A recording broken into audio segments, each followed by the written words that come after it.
জিনা করা হারাম, তুমি আমার জন্য হালাল নয়, তুমি আমাকে ব্যবহার করতে পাবে না, আমি তোমার স্বামী নয়।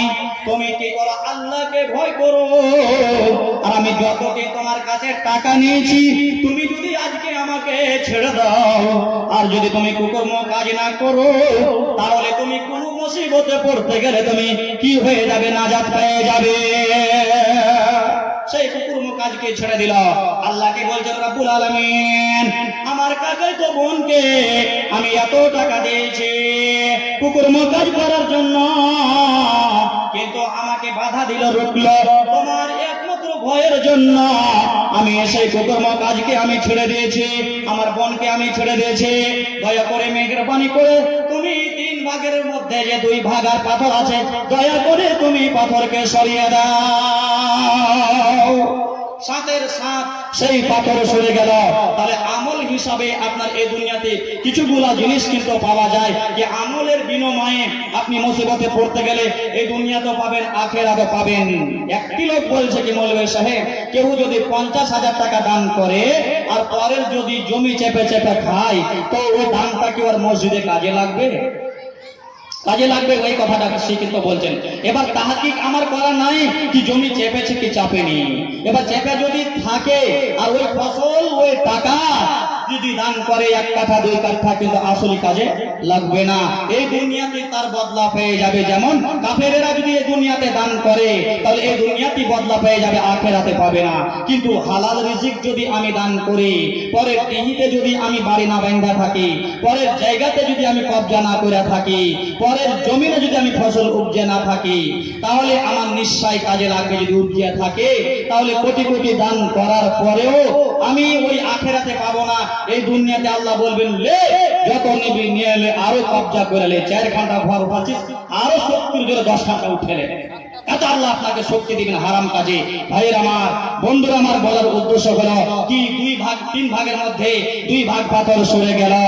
আর একটি লোক আল্লাহকে বলছেন, আল্লাহ যদি আমি দুনিয়াতে তোমার জন্য এই ভালো কাম করে থাকি, ভালো কাজ, নেকির কাজ যদি করে থাকি, তাহলে তুমি পাথর আমার সরাও। কি কাজ? তিনি বলছেন কি, আমার বাড়িতে একটি সেই মজদুর ছিল, জন ছিল, নগর ছিল, খাটতে খাটতে খাটতে আচানক সেই বাড়ি চলে গেল। বাড়ি চলে গেল টাকা পয়সা ছেড়ে। আর সেই টাকাটা আমি কি করলাম?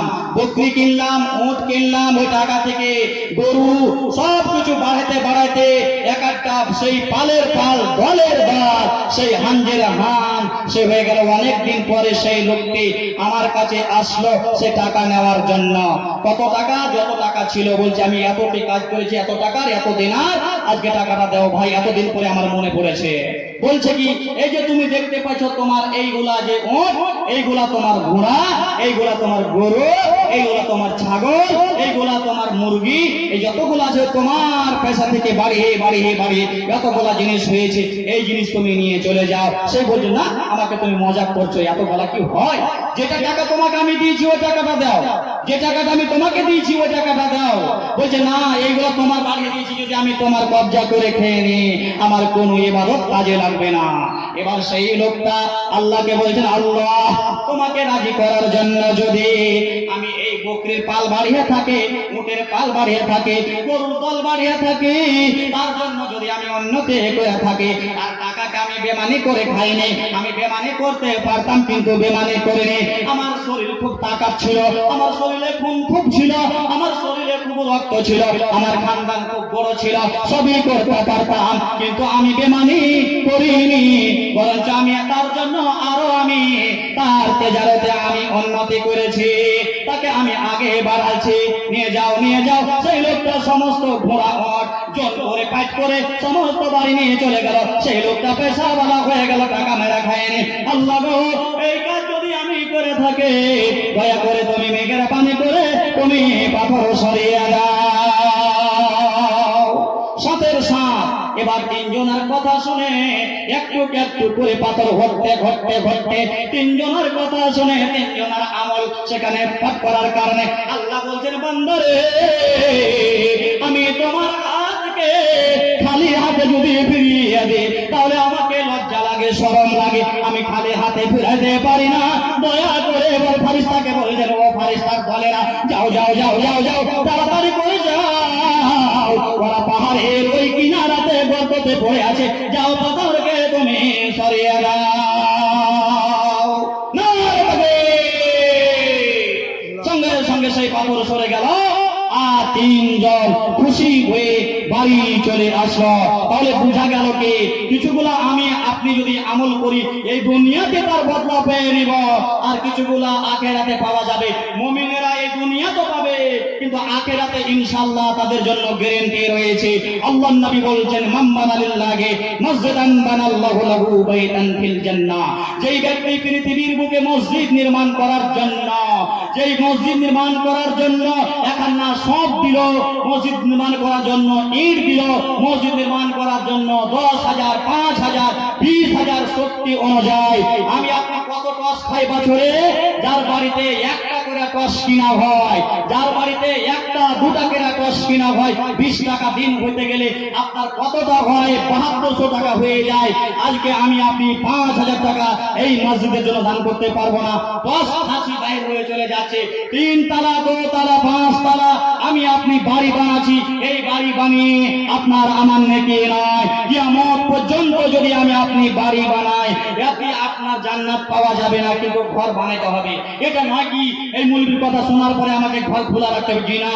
আপনার ঘর যেমন আপনি চিকন করেছেন, আয়েশা রাদিয়াল্লাহু আনহা তিনি বলছেন, ওয়ালাত আমারা রাসূলুল্লাহ সাল্লাল্লাহু আলাইহি ওয়াসাল্লাম বিনাইল মসজিদে ফিতুরে ওয়া তুনাজ্জাফা ওয়া তুতাইয়িবা। বুখারী শরীফের হাদিস এবং আবু দাউদ শরীফের হাদিস। আয়েশা রাদিয়াল্লাহু আনহা তিনি বলছেন, নবী আমাদের আদেশ করেছেন, যেমন তোমরা বাড়িকে চিকন করছো, যেমন তোমরা বাড়ি দোতলা বানাইছো, যেমন তোমাদের বাড়ির বাঁধন দাবি যখন চলে যায় তার জন্য তোমরা প্রস্তুত নাও, তোমাদের মসজিদের জন্য তোমরা প্রস্তুত হয়ে যাও।